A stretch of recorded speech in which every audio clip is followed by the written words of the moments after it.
Welcome back to another episode of The Shack Show, and in this episode I'm going to be talking about fishing needlefish. For me personally, needlefish are actually a very underutilized lure. They are a very interesting lure for many different reasons, and they are extremely deadly. They catch extremely big fish, and they mimic bait fish, or what the bass are feeding on, in a way that almost no other lure does. And I wanted to talk about kind of the basic principles of a needlefish. So if you think about a bait fish in the wild, when they're just hanging out at night, just slowly moving around, if you've ever watched a bait fish move, let's just, even like, we could call it a needlefish, we could call it an adult bunker, we could call it a mackerel, it could be anything, really. It really could be anything. All they do, for the most part, is either slowly move their tail around and they're cruising by slowly moving their tail, or they're literally just using their pectoral fins to move them around. And that is a very subtle and very straight movement. I mean, all they're going to do is just move forwards. And that is what the needlefish does perfectly. It mimics those bait fish that are not, what they believe, are not in trouble, and that the bass believes it was able to properly sneak up on and not be detected by the bait fish. So that's kind of the whole philosophy, at least in my mind, the whole philosophy behind the needlefish. Obviously, we can't really know exactly what the bass are thinking, but for me, that makes the most sense. If you imagine a bait fish moving slowly through the water, it's not going all over the place like a metal lip wood or a darter, for that matter. It has its own action. An SP minnow, like, all of those lures are loud, they work all over the place, they move around a lot, and they create this whole crazy action that is, not that it's not realistic, but it's not that common in the wild. It's trying to look like an injured bait fish for those bass to eat. And so the needlefish does that completely different. It's one of the only lures that does it like that, where it completely throws that out the window of, oh, I'm an injured bait fish, come eat me, to this is a very subtle presentation that these bass have to really pay attention to. And then the other thing you got to think about in this is the anatomy of the fish. So bass have a lateral line, they have a sense that we don't have. We can only assume that it's a lot like, feeling, like what we are, like our sense of like touching things. They can do that, except on a much wider scale, and they do it through vibrations. So that the way they do that is they're in the water and they can feel that there's something moving through the water that is different from what's around them, and is the same, gives off the same vibrations and profile as a lot of the things that they feed on. And that's why needlefish can be so deadly, even when you think it's impossible for the bass to detect that they're there. And there's so many different needlefish, and you can fish them in so many different ways, it's almost impossible to kind of cover this in a quick topic. It's one of those plugs that you could talk for hours about, because there's just so many different ways to fish it. And the ones that I fish mostly, the ones I use mostly, are floating needlefish. And I like floating needlefish to fish shallow, sandy, or rocky areas. And I do a lot of the time when I'm fishing needles, I'm trying to either mimic on the sand, I'm trying to primarily mimic sand eels. And during the spring, that we have in summer, we have amazing sand eel runs, and on a few of our beaches, and those bass will be feeding on sand eels, which is a smaller, thinner profile bait that the bass really love, and they're huge bass, feed on them. And fishing needles is a very good way to catch monster fish out of on the beaches at night. So the basics of a needlefish are, you want to fish them at night almost 100% of the time. The only time I could see a needlefish being utilized during the day, in my personal opinion, is if they're blitzing on peanut bunker and they're way out at the end of your cast, and you need something that can cast a mile. And one of those is a Super Strike bullet here.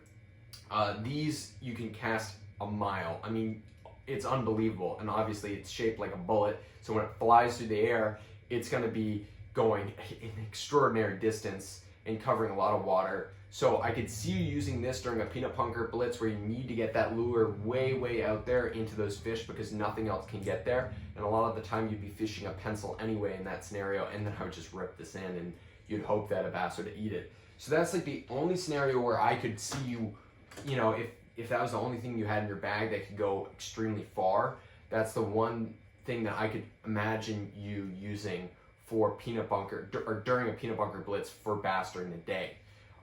That's the one scenario where it would make sense to me. Other than that, needlefish are pretty much primarily a night plug. You want to fish them at night. They don't look too realistic visually during the day, and if bass can see them visually, it's possible that they'll be turned off by it. Again, every rule can be broken, so you can experiment with fishing them during the day, and maybe you find a scenario where they're really keyed in on needlefish. But in my personal experience, they won't really hit them during the day, and at night, it's a whole different story. So as I said, I fish a lot of needlefish that are on the surface. You can fish them many different ways, and I'm going to show you the retrieve here. When I fish a needlefish, I'm literally reeling it like this fast. And this is a Van Staal VSX 150, so it has already a slow pickup. And I'm reeling it this fast, and I'm doing nothing. And notice how I'm doing nothing with my rod. There's no jigging, there's no twitching, there's none of that. For the most part, it's a plug that kind of fishes itself. And this is a floating needlefish made by Pumbaa Plugs here. And it's an awesome, this is one of my favorites. And this is where, I'm going to get into the other bait fish that I fish needlefish for and where I fish them. So I fish a lot of needlefish off the rocks of Cape Ann, through boulder fields, shallow boulder fields. It's one of the places where, it's one of the lures where you can only fish this and other surface plugs. And then at night, you're pretty much going to be, there's not a lot of plugs that are right up on the surface. Maybe you can fish a Danny plug at night, or a spook, something along those lines that might be able to fish right up on the surface that you can get over really shallow boulder fields, because these bass will be right in there. I really love needlefish because if you look at it from the bottom, this is a very, very similar profile to an Atlantic Menhaden or an adult bunker. If you look at that straight on and you're looking at it straight on, the shape is going to be very similar to a lot of bigger bait fish. And that's why a little bit thicker needlefish, a floating one on the surface when there's big, bait around, can be an extremely, extremely successful lure that you can use. And it's just like, it's lights out, because those bass are keyed in on this profile and they're looking for adult bunker. They look up and they see one cruising along the surface of the water. I've seen bass come airborne on these just to hit them on the surface. It's unbelievable when they're keyed in on adult bunker. Having a little bit thicker profile needlefish that's about that size is something that you can't miss, you know what I mean? Like if there are bass feeding on adult bunker around, this is as successful as like a super strike darter or a metal lip for that matter. It's unbelievable. And the other great part about this is these are heavier plugs and they cast so far. So now you just kind of covered, needlefish or you covered sand eels for this lure you can fish this lure for when there's sand eels around, really small profile baits that are really thin. But even though an adult bunker is a very thick, wide profile to it, straight on, they're pretty thin fish. And that goes for a lot of fish that the bass feed on. If you think about a mackerel, for example, yeah, they're pretty round, thicker fish, but that's very similar profile to a mackerel. And when they look at it straight on, it's gonna look to a bass when it's looking up like it is a mackerel. It's the bottom of a mackerel, and that's what they're seeing in nature. These mackerel or these bunker slowly cruising along the surface is kind of an average thing for them.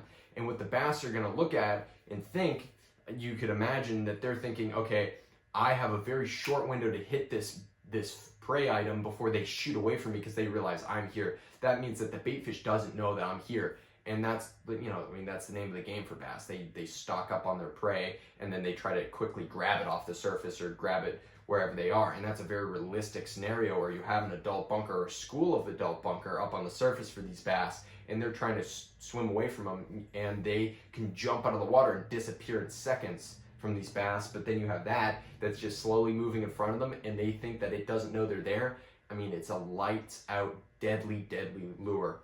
So again, slow, very slowly reeled. I don't reel it very fast at all. And you know, you can even slow it way, way down, or you can speed it up. That's the other thing you can do. If they're feeding on peanut bunker, for example, I had one night where they're feeding on peanut bunker and they're spraying the peanut bunker all over the surface. I took the needlefish, this Super Strike Bullet needlefish, and I reeled it really quickly across the surface of the water. It's a sinking lure, but I reel it fast enough that it was up on the surface of the water, and it just looked like a fleeing bunker, and the bass just crushed it. I mean, it was unbelievable how many fish I caught that night. Probably caught 80 fish, and they weren't giants, but this was late fall, and they were just keyed on those baby peanut bunker, and it was just lights out. So now what I would suggest is you have a medium speed retrieve, what I would always start with. So people get scared of needlefish because there's no feedback from the lure. All you can feel is you can either barely feel it, or all you're gonna feel is just it going through the water. And so I would always start, no matter what they're feeding on, no matter what's going on, with a medium retrieve speed. A lot like a bucktail or a jig or like a soft plastic paddle tail, like a medium retrieve, and you just gotta trust that it's working. And so I'd start with a medium retrieve. Now, if that's not working, I would go off of what is the bait fish they're feeding on. If they're feeding on adult bunker and stuff like that, maybe you speed up the retrieve. If they're feeding on sand eels or something, you could even slow it down. Another way that you can work them is you slow it way, way, way down. Now I'm talking about creeping it along the surface of the water at this speed. Now this is super slow. This is what I would call just maintaining contact to the plug. When you're reeling it this fast, you're just maintaining contact to the plug, and then maybe I would add just a lift of the rod, and then I would continue reeling slowly.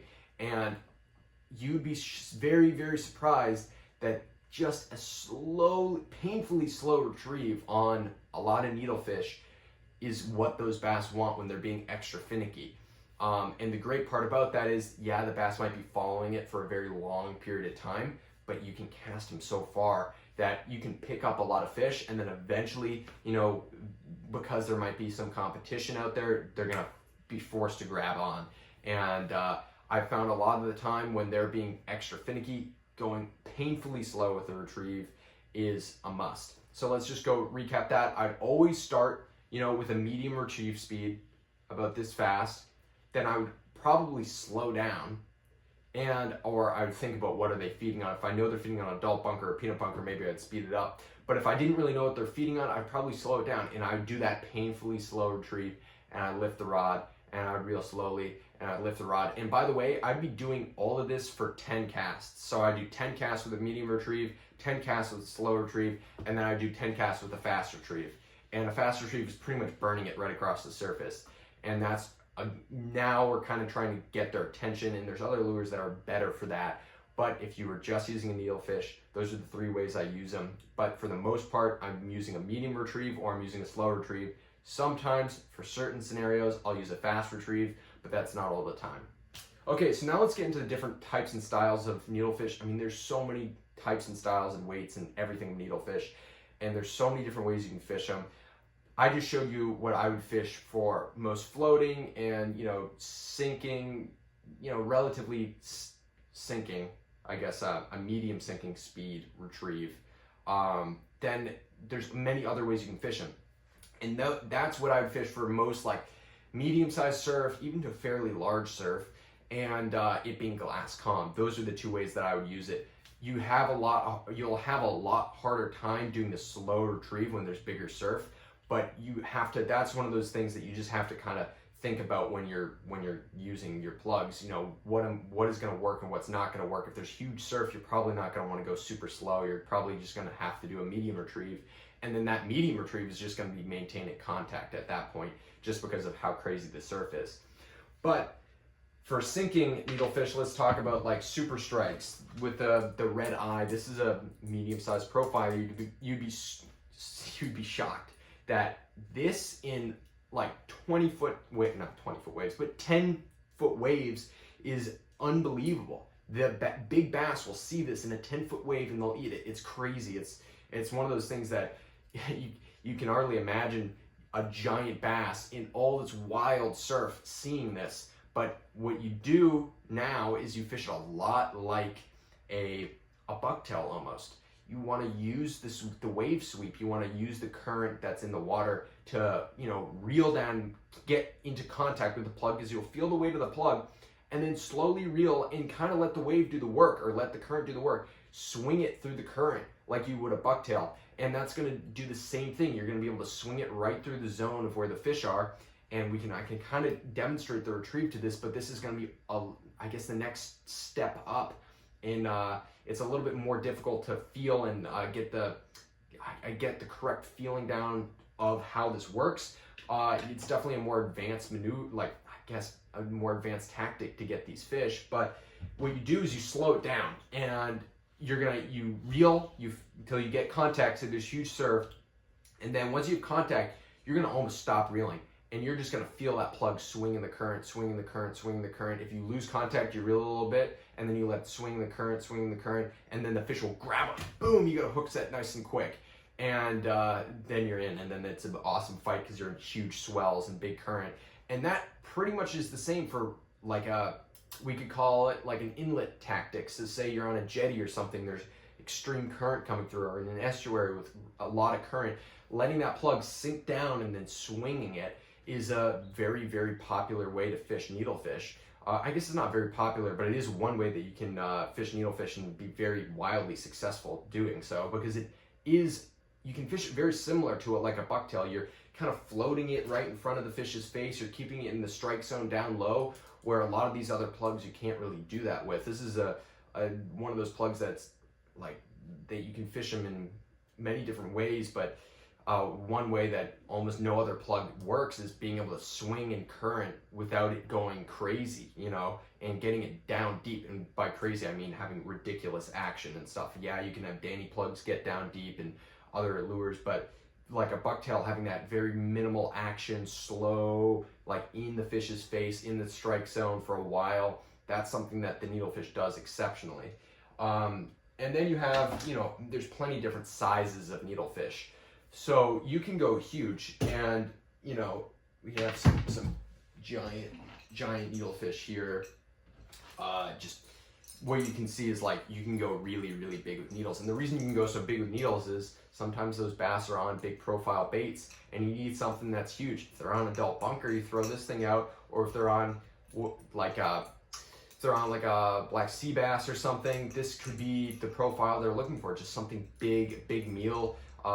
Having that in the water even might have a subtle wobble. You can add the flags. I mean, a lot of the people add the flags to the back of it, and it's going to give that subtle tail movement that it looks like that fish is slowly moving across the surface. These are, slow, medium sinking ones that you'd do a medium retrieve on, and the bass would crush this stuff.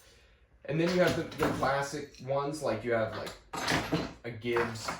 Gibbs are a classic floating needle, and just reeling it slow. And that's pretty much the basics to how do you fish a pencil popper, or a pencil popper.